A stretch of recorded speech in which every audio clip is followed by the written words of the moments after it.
Donc en effet, on va parler de modélisation et de simulation 3D en chirurgie du rachis dans une optique vraiment pédagogique. Voici nos liens d'intérêt, aucun n'est en rapport avec ce travail. Donc tout d'abord, le rationnel de la simulation, à quoi est-ce que ça correspond et pourquoi est-ce qu'on a dû développer des outils de simulation. C'est tout d'abord une affaire légale, c'est rentré depuis 2017 dans les textes juridiques pour la réforme du troisième cycle des études médicales. C'est l'article 5 de ce texte de 2017 qui stipule donc que des méthodes de simulation en santé comprenant des techniques de simulation organique, synthétique ou électronique vont être requises pour l'enseignement et la formation des nouveaux internes.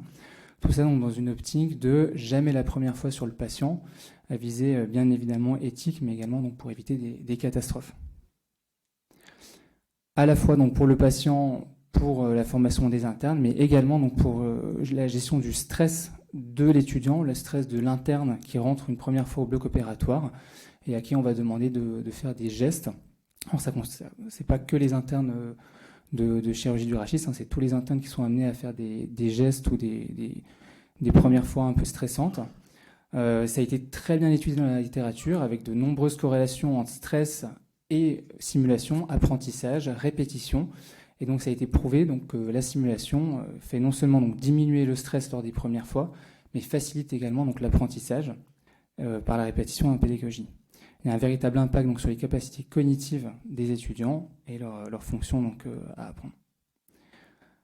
Là où ça a été bien compris et très rapidement mis en place bien avant les chirurgiens, c'est dans l'aviation, avec les simulateurs de vol, donc les flight simulators. Je pense qu'on a tous joué à ça quand on était petit avec les premiers ordinateurs Windows.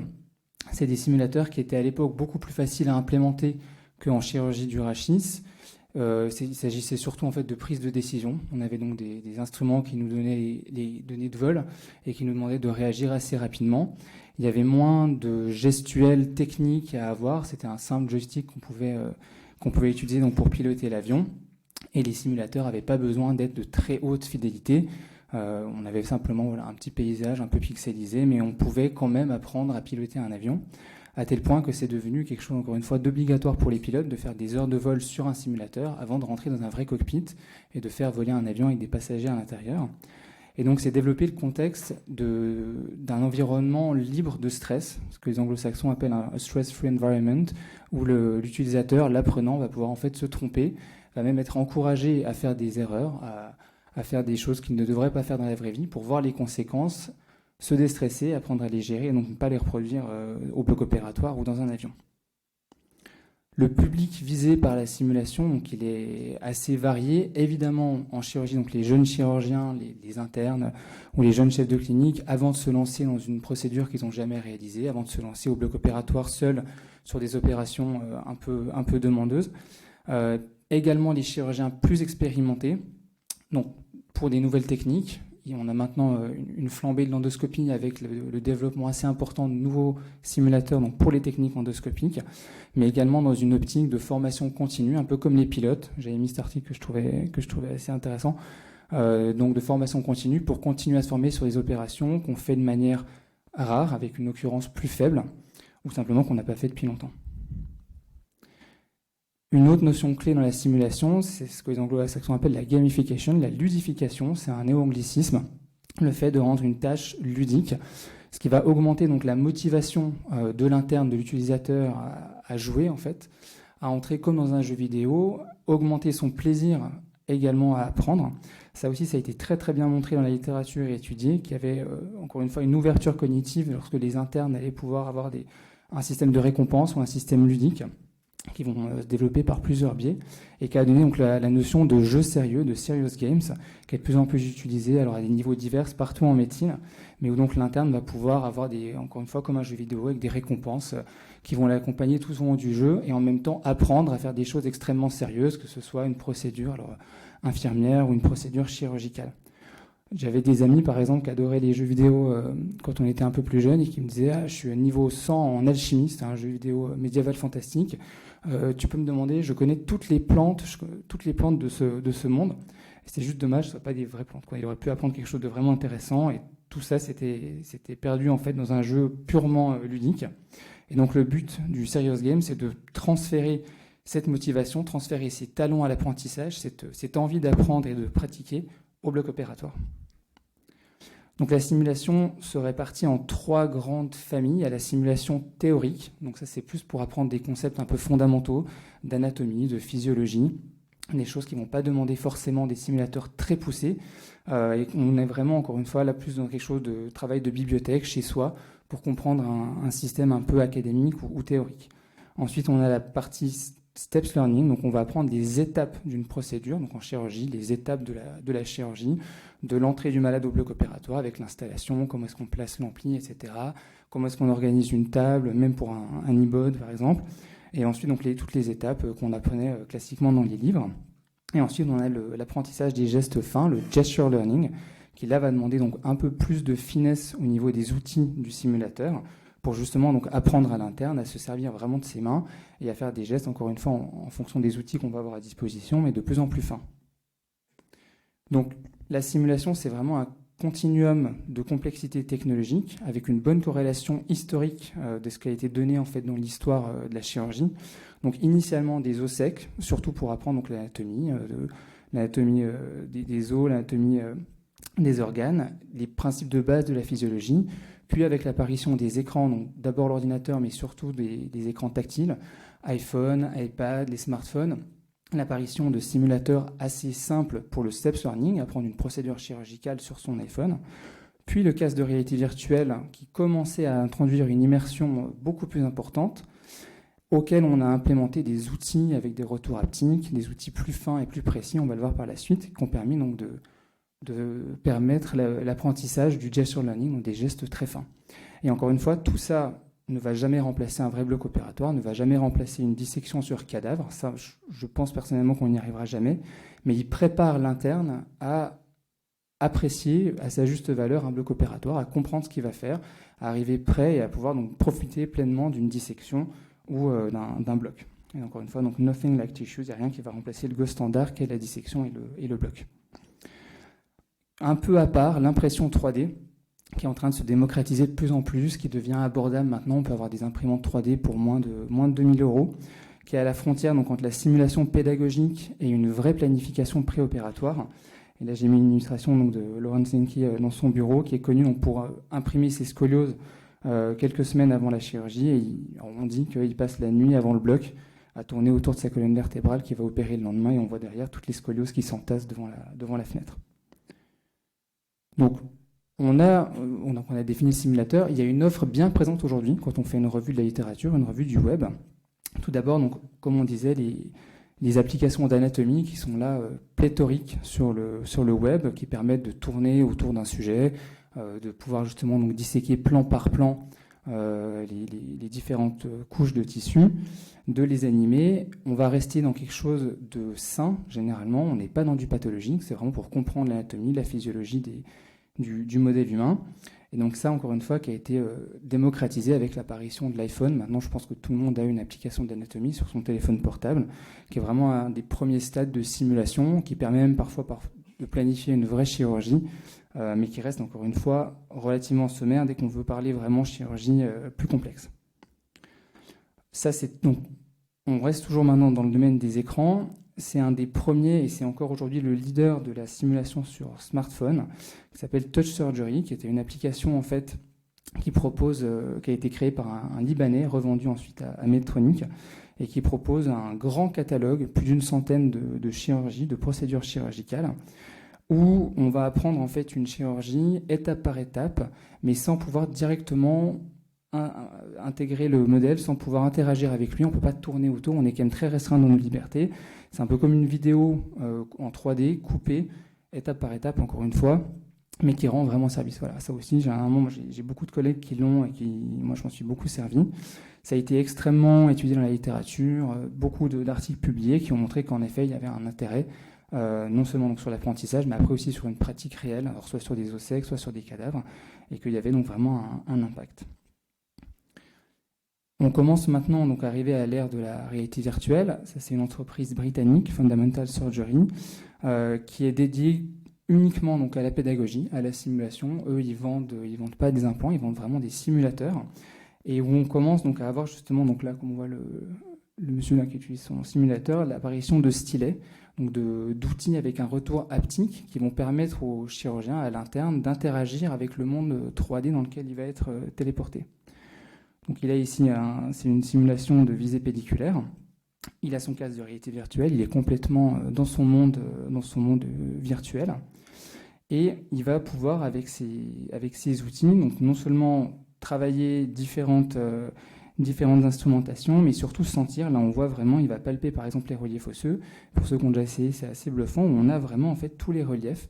J'avais une fois essayé un simulateur sur un épistaxis et on sentait vraiment les rides du patient sur son visage, tellement le retour haptique est fin et précis, et qui permettent donc de jongler avec différents instruments, c'est-à-dire que le stylet est à la fois une Kerrison à un moment, une pince-gouge, un scalpel, et par exemple là justement donc un tarot, une mèche pour les visées pédiculaires.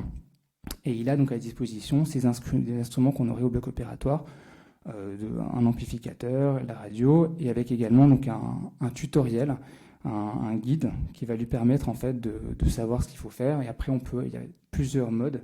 Donc au début on est très guidé dans l'apprentissage, puis à la fin on est censé être en autonomie, on fait nous-mêmes donc la chirurgie. Donc là voilà, il vient de mettre sa vis et il contrôle. Precision OS, là on passe à un cran encore un peu au-dessus à mon sens, qui est un des plus complets.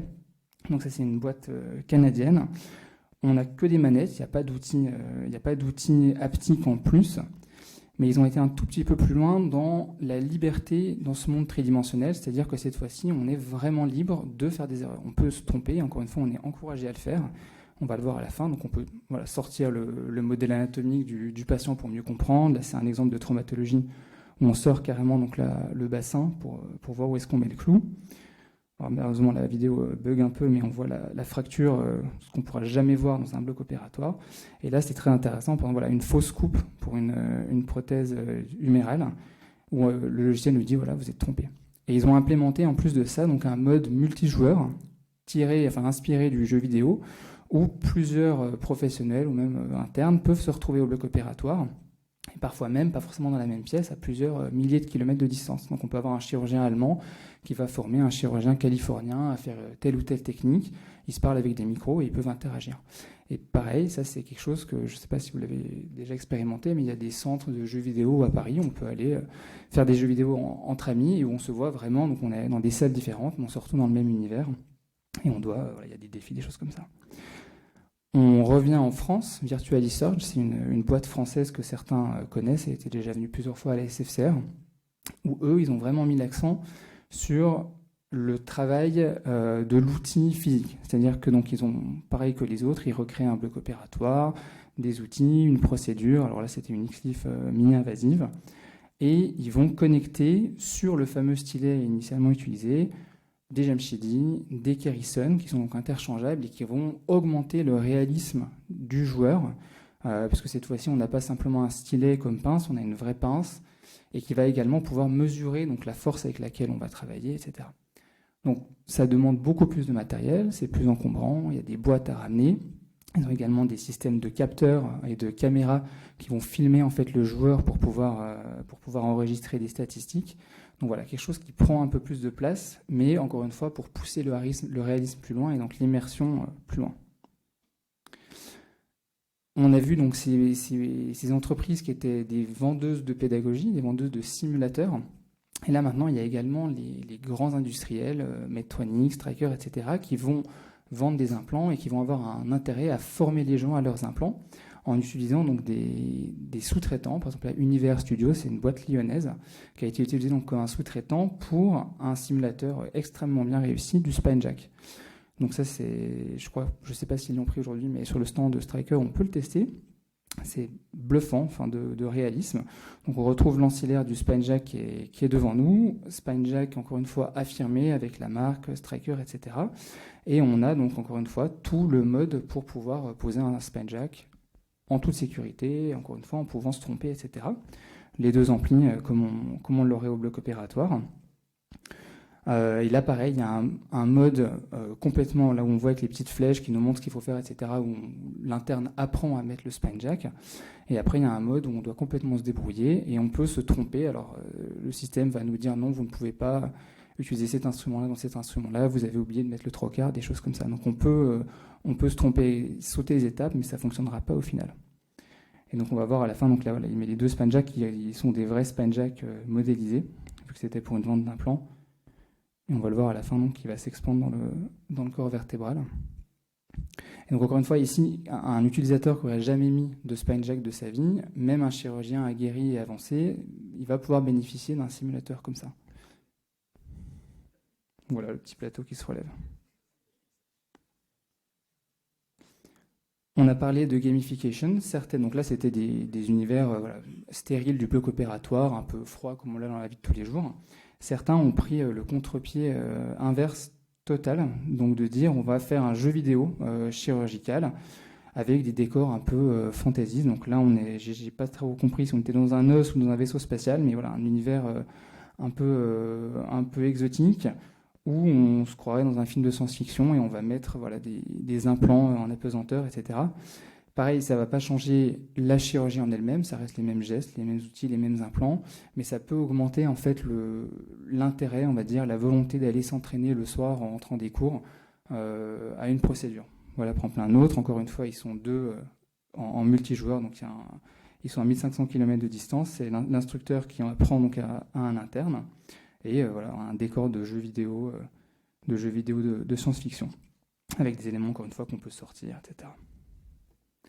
Donc, la réalité virtuelle, ça a été extrêmement étudié dans la littérature, validé par de nombreuses études qui ont montré qu'il y avait à la fois une meilleure rétention de l'information, ça a augmenté en fait les courbes d'apprentissage des internes, encore une fois par la motivation, par la répétition. Et surtout, c'est que quand on prenait les internes et qu'on les mettait donc dans un cas de lab avec des cadavres ou même parfois au bloc sur des vraies procédures, on avait des performances qui étaient améliorées. Donc ils étaient soit plus rapides, soit avec un geste plus précis, et en tout cas une meilleure mémorisation de ce qu'ils avaient appris comme procédure. Ça a été un petit peu moins étudié, donc l'impact réel de ces chirurgies sur le long terme des patients. Ça sera intéressant, ça par la suite, de voir justement donc, avec les nouveaux simulateurs et les nouvelles générations d'internes. Un dernier simulateur qui n'est pas du tout dans le même registre, qui a, lui, compris, donc encore une fois, l'intérêt d'avoir des tissus les plus réalistes possibles. Je pense qu'aussi beaucoup de personnes le connaissent, c'est Realist. C'est une boîte allemande en fait, qui fabrique, alors cette fois-ci, ce n'est pas un simulateur qu'on a chez soi et sur lequel on peut répéter des procédures, c'est à usage unique. C'est des cassettes en fait, haute fidélité, où ils reproduisent des tissus, encore une fois, assez bluffants. Et surtout, ça dépasse un peu le cadavre parce qu'il y a un système électronique avec une injection de sang, enfin de liquide coloré, et de LCR. Donc par exemple, on peut s'entraîner à suturer des brèches et avoir vraiment du LCR qui nous arrive dessus. Et avec une réalité, encore une fois, haute fidélité, on peut s'en servir pour faire de l'open, du mini-invasif, de l'endoscopie. Ça coûte à peu près de mémoire 800 €, donc la cassette. Donc encore une fois, c'est quelque chose qui est vraiment plus dédié à des ateliers, à des workshops, et qu'on n'aura pas chez soi pour s'entraîner. Mais qui a le bénéfice éthique et, on va dire, organisationnel de remplacer les cadavres. Donc, on a vu qu'il y avait une solution qui était multiple de simulateurs, même si tous les champs ne sont pas encore couverts, mais on a un accès qui reste malheureusement très très difficile. Bon, les premières fois que j'ai essayé ces simulateurs-là, j'avais le fantasme de pouvoir jouer chez moi en rentrant le soir, de réviser ma chirurgie comme ça, de m'entraîner encore et encore et encore, comme on le ferait avec un jeu vidéo, de ne pas devoir attendre un bloc un peu rare, d'arthrodèse, c'est des choses qu'on ne voit pas tous les jours pour pouvoir m'entraîner avant, être plus confiant pour y arriver. Mais personne, alors, un petit tour de salle, est-ce que quelqu'un a un casque de réalité virtuelle chez soi? Ok, moi c'est déjà bien. Quelqu'un a déjà fait des simulations comme ça en réalité virtuelle? Ok, un peu plus nombreux. Voilà. Donc ça reste quelque chose qui est quand même relativement rare. Et en tout cas, moi j'ai pas de casque. Je connais moi personnellement personne qui a un casque. Ça reste quand même quelque chose d'assez coûteux, on va dire. Et surtout que voilà, c'est pas encore très, très répandu. Et en fait, d'expérience, on voit qu'on a plus d'accès au fer à moulin, par exemple, sur des cadavres frais que à ce type de simulation.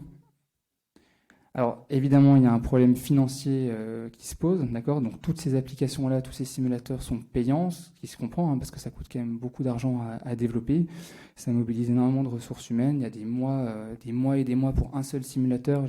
J'avais visité donc les locaux de Virtual Research. Juste, par exemple, pour designer un amplificateur de brillance, l'artiste 3D me disait que ça lui avait pris 1 mois de travail de texture, etc. Il y a énormément de matériel informatique, pareil, onéreux derrière, de logiciels particuliers. Et donc, ça reste cher à acheter, également donc, au niveau du software et du matériel, des casques et des outils haptiques. Quand bien même on aurait l'argent pour se dire voilà, je vais m'acheter maintenant la panoplie complète de Virtualisurge maintenant, c'est pas disponible sur le marché. Ça aussi, c'est une des réponses qui est extrêmement frustrante. À chaque fois que je vois quelqu'un qui a développé un simulateur, je dis où c'est que je peux le procurer? On peut pas, parce qu'ils sont propriétaires. Ils sont propriétaires très souvent de l'industrie qui développe les implants et qui veulent les vendre, et qui en fait les soumettent seulement par le biais d'ateliers. Donc ils organisent des ateliers dans les services, à l'université ou dans des congrès, etc. Mais on ne peut pas l'avoir chez soi, on ne peut pas la ramener chez soi et jouer tant qu'on aimerait. Donc il faut avoir un accès souvent universitaire, enfin par la faculté, on n'a pas d'accès libre ou individuel. C'est un matériel, encore une fois, qui est vraiment professionnel. Plus on va monter en réalisme, plus on aura besoin de matériel de pointe et plus on aura besoin de puissance de traitement au niveau des ordinateurs, en termes de RAM, en termes de mémoire vive, etc. Donc pour tout ce qu'on va mettre dans la machine, tout ce qu'on va lui donner comme information, il faut justement, on l'a vu, des joysticks particuliers, des stylets. Pour ce que nous, on va recevoir du simulateur, les casques, encore une fois, qui sont assez chers. Les sensations, il y a des gants aussi avec retour haptique, etc., qui sont en développement.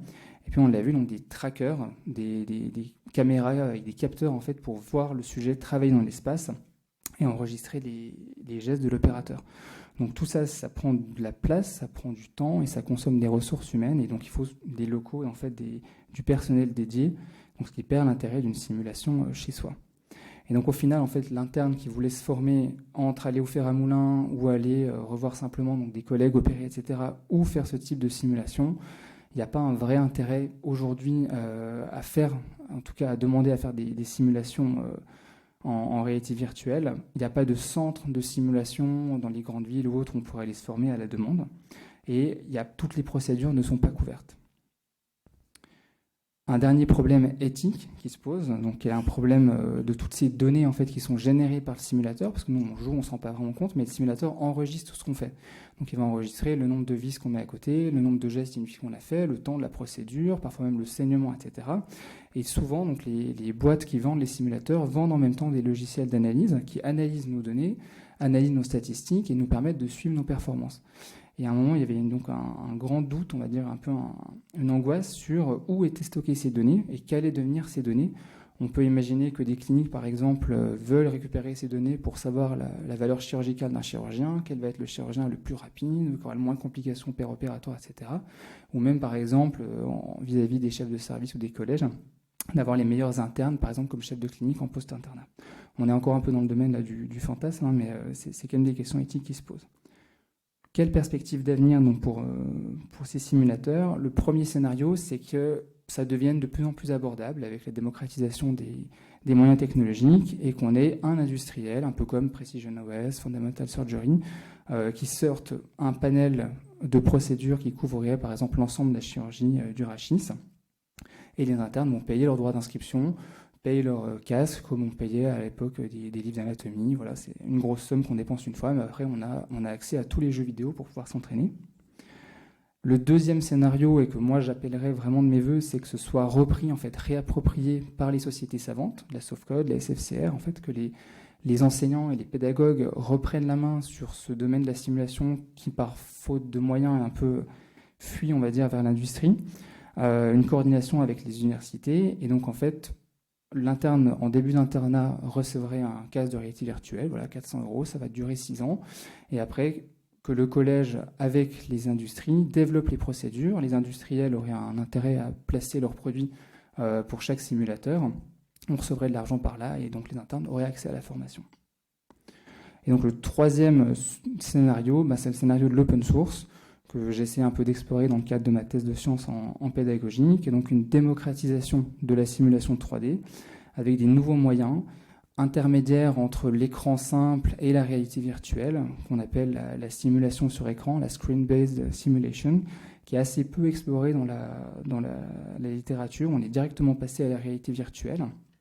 Et il s'agit de quoi? En fait, c'est un peu une extension de ce qu'on voyait au début sur iPad, Touch Surgery, Il y a un site américain qui a fait ça, c'est en neurochirurgie, mais c'est surtout de la chirurgie crânienne, qui est devenue payante récemment, où en fait on a des modèles donc tridimensionnels. Cette fois-ci, on peut interagir avec, on peut tourner autour, un peu comme le modèle d'anatomie initialement, mais on va pouvoir jouer avec le modèle, mettre des vis, faire des animations, et à terme, ce qu'on aimerait faire, donc, c'est justement avoir une procédure chirurgicale complète, mais comme un jeu vidéo sur ordinateur.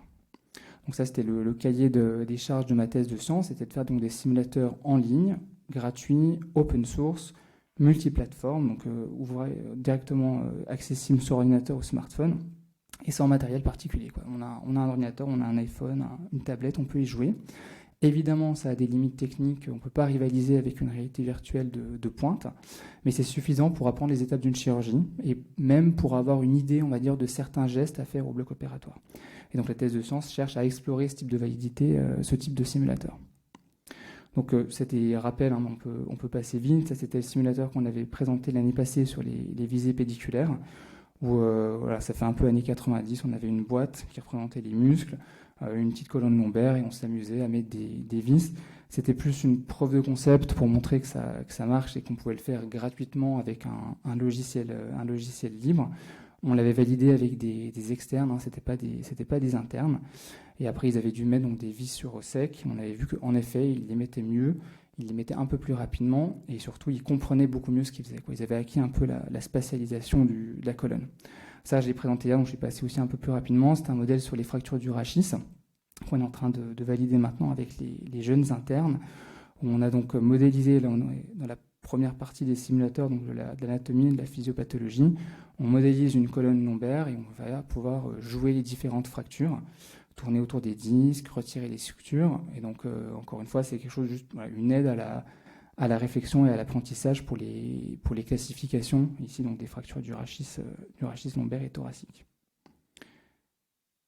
Et à terme, ce qu'on aimerait faire, c'est justement donc un jeu vidéo un peu plus complet, un serious game, plus immersif, toujours sur ordinateur, avec la modélisation d'un bloc opératoire, alors qui reste modeste, hein, mais qui est complet, où on apprend vraiment de A à Z, dès l'installation du patient, toutes les étapes d'une procédure. Et donc là, par exemple, c'était pour un vissage iliosacré. Donc on a modélisé, alors encore une fois, ça ne concurrence pas du tout, hein, ce qui est fait par l'industrie avec des artistes, etc. Ça, c'est un peu fait avec les moyens du bord.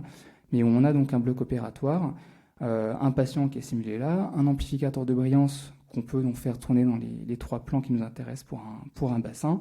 Et on a la concordance des radios à côté, de la scopie.